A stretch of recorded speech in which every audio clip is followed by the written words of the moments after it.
Welcome everybody to Jaden's Jam. I'm your host Jaden Goss, and today I'm going to be talking about Andor episode 5, The Axe Forgets. So, this is another great episode. Not a lot of obviously there really isn't a lot of action on this show, but there's enough political intrigue and character motivations. This really is all about characters, and it's a spy show, and it's fantastic so far. I loved this episode.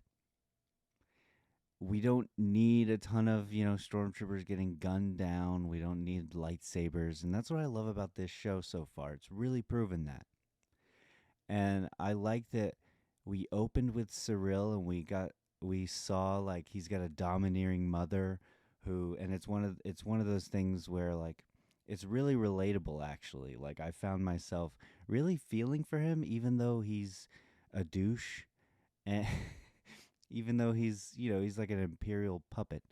Like, but you see that he really just wants his mom's approval. That's his goal in life, and you don't need to actually hear him say it.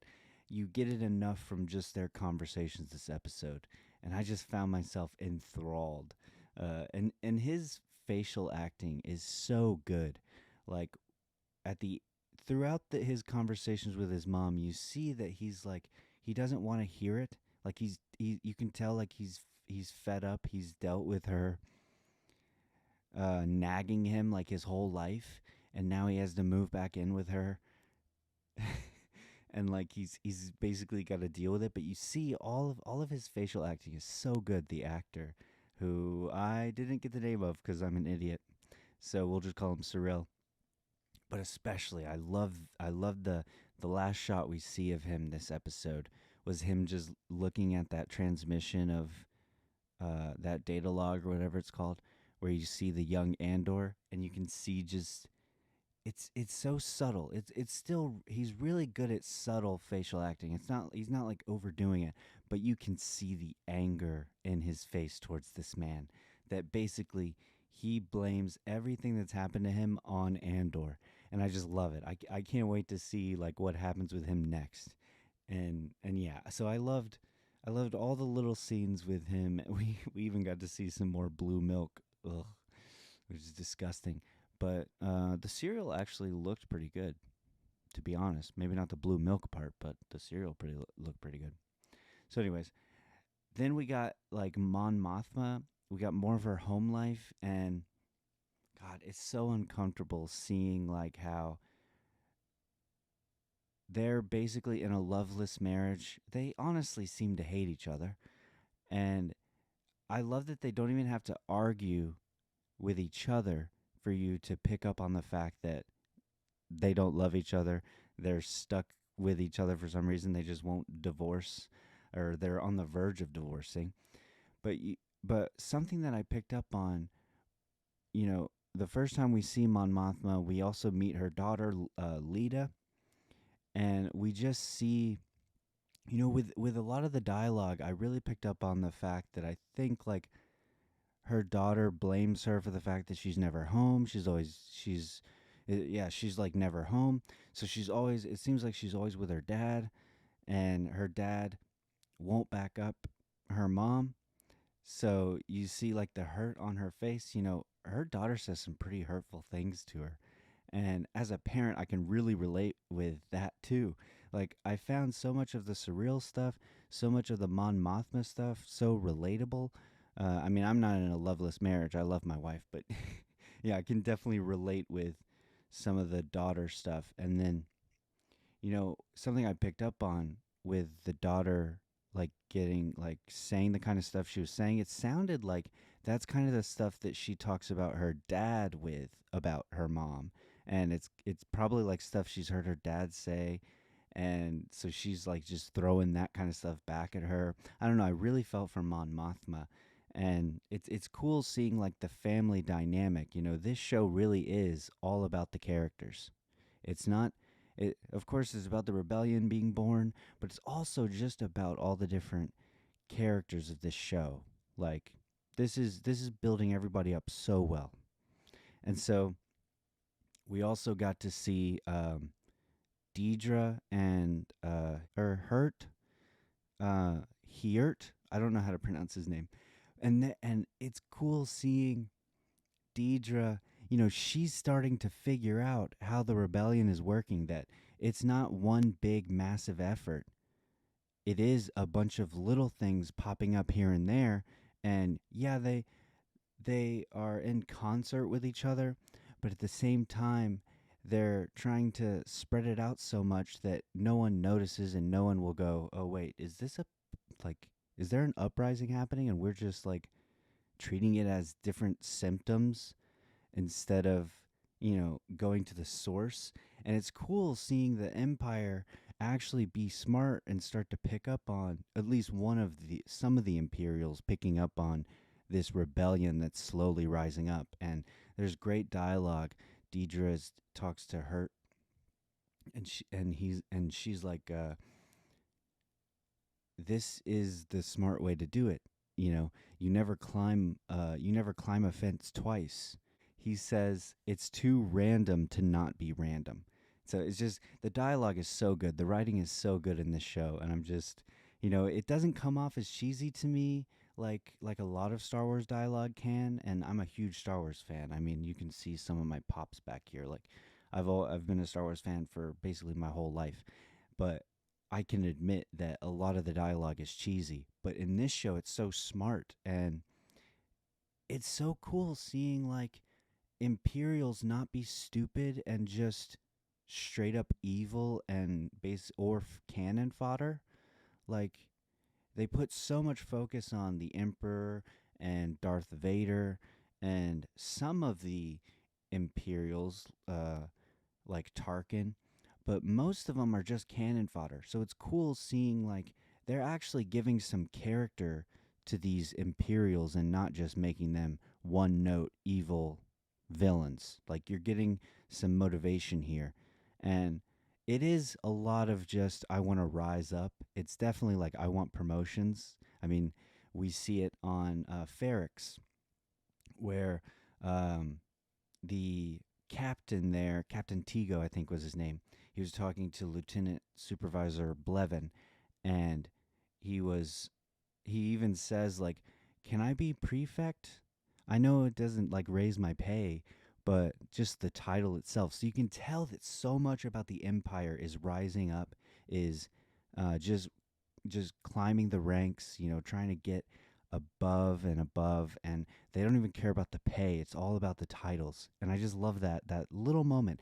And I love the fact that the costumes are so good on this show. Like, I love the way the badges work. You can tell rank by the badges, and I love that they play with the white costumes, and we got to see like one of the first black costumes for an Imperial with the Captain Tigo, which tells me, okay, so the white costumes are higher up than the ones who wear the black costumes.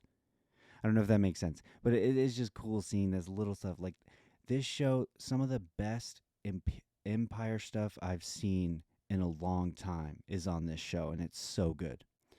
We got to see Luthen. He was only in one scene this episode. I was a little sad, but we've gotten a lot from him the past two episodes, so he kind of took a background here. But again, Stellan Skarsgård's acting is so good because he's listening in on these comms for, I guess, maybe the Empire has foiled their plans. He's trying to listen, like, do they uh, are they trying to talk to me, like whatever. You can see the anxiety on him, and even his assistant at the museum is like, they can only trace Vel back to you. And he's like, wrong. They can also trace the thief Andor. He's like, I really wanted this to happen, and I'm just afraid that they're gonna figure it out and fuck me over. And it's just, it's so good. And it was a small scene, really subtle, but again, Luthen is such a good character, and I can't wait to see more of him. And we're actually going to get into the mission. So it was episode 6 that's filled with the action, and apparently it's some of the best Star Wars action. So I can't wait till next episode. But anyways, so Andor. Andor shows in this episode that he is intelligent. He will notice things about people and he records it in his head. He knows so much about tech, whether it be Imperial tech or some of the older tech that the rebels are using, which is smart, by the way, because Nimic. Nimic doesn't want to rely on Imperial tech. He wants to rely on this older tech that the Empire is no longer using because it's harder to trace. And you can really do all the same things with it. And it can even be more useful than some of the Imperial tech. And it's cool. It's cool seeing also that this squad that he's going into the armory with are actually smart. They're their own type of characters.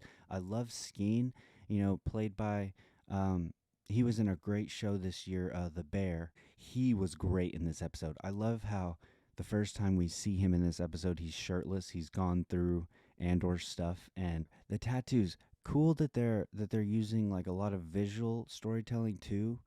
Um, like I love the fact that they actually talk about his tattoos and what they mean.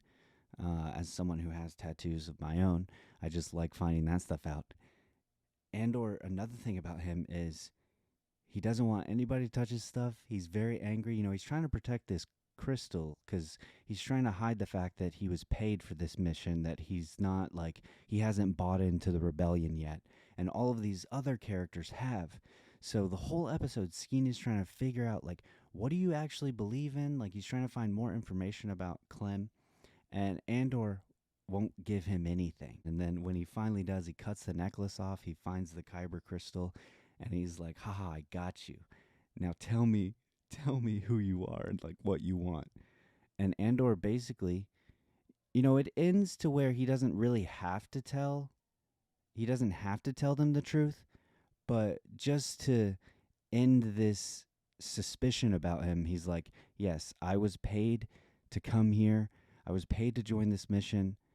He basically says, "I don't really believe like in the rebellion. I just want to survive." Like basically is Andor's thing, and I just love that moment. And you get a great moment with Skeen in this episode near the end, where he tells Andor why he believes in the rebellion, why like he joined the rebellion. The Empire came to his brother's land, basically flooded it out, and his brother couldn't live with that, with losing his farm. So I love the way they told it. They didn't have to go into super detail, just the way the writing did that. You didn't need to dig deeper. That his brother just filled his pockets with stones and went out on a boat and to the water, and you don't need to hear more. Again, I think he was honestly my favorite part of this episode was Skeen. And then you learn more about, there's this budding romance kind of between Andor and Sintra. Senta, not Sentra. That's The Witcher. Senta. And Vel sees it. Even Skeen sees it. Skeen tells Andor she's already got a bed, and Vel comes in near the end when she notices them like talking and kind of having like conversation. Like Andor seems to be opening up more to her than anyone else, and Vel kind of sees it as a romantic thing, and she wants to nip it in the bud. So I like the little things that we get to see with Cinta and Andor, and there's definitely some kind of romance budding there, and I like that development. Terramin, I like that we got more from him this episode. They're all basically just telling him the mission.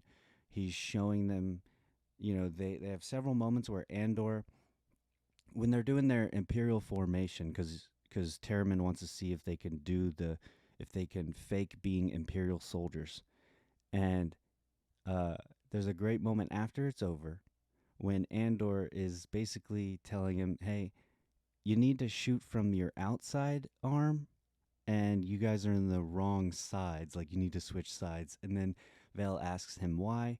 He tells her, and then she's like, "Okay, what hand am I?" Like, and then he tells like she's right-handed. He just lists everybody's handedness. I don't know how to put that. Like, who's left, who's right-handed.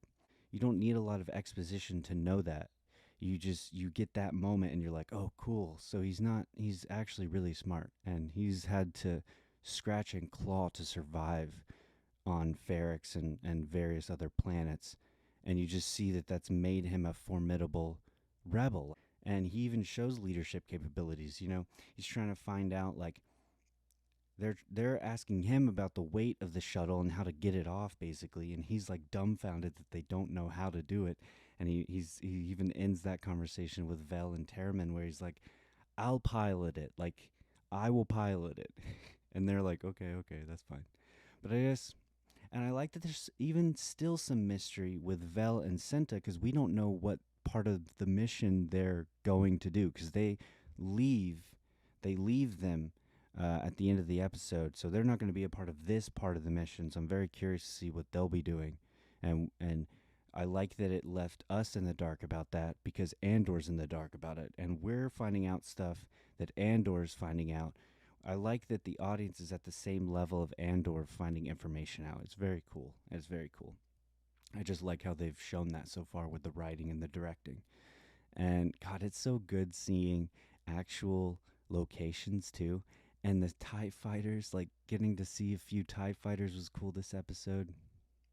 And it's just all about, this is a great spy show. And I love it so much. I can't wait for next episode.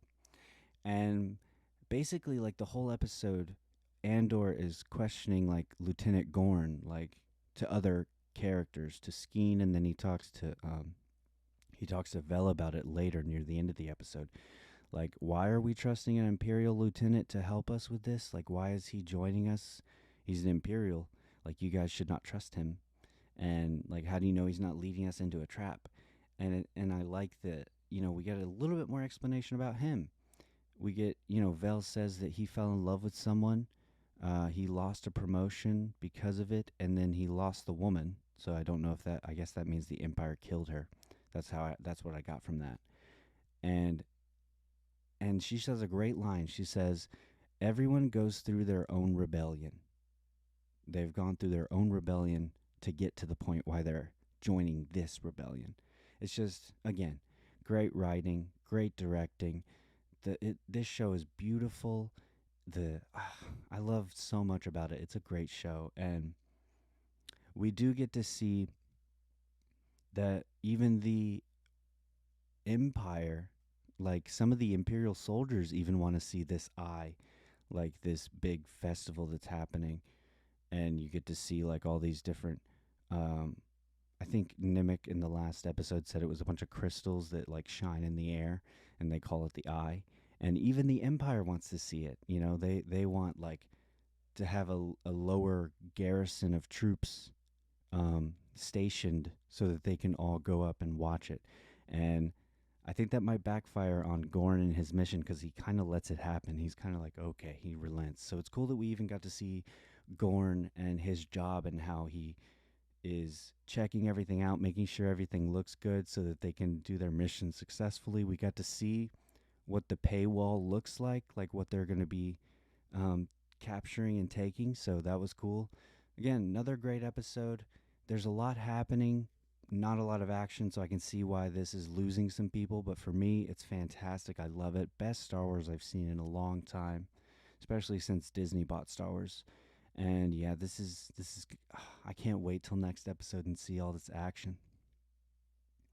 So please, guys, like my video, comment below, let me know what you think of this show. Share this video if you like it, and please subscribe to my YouTube channel. I'll see you guys next week for another Andor review.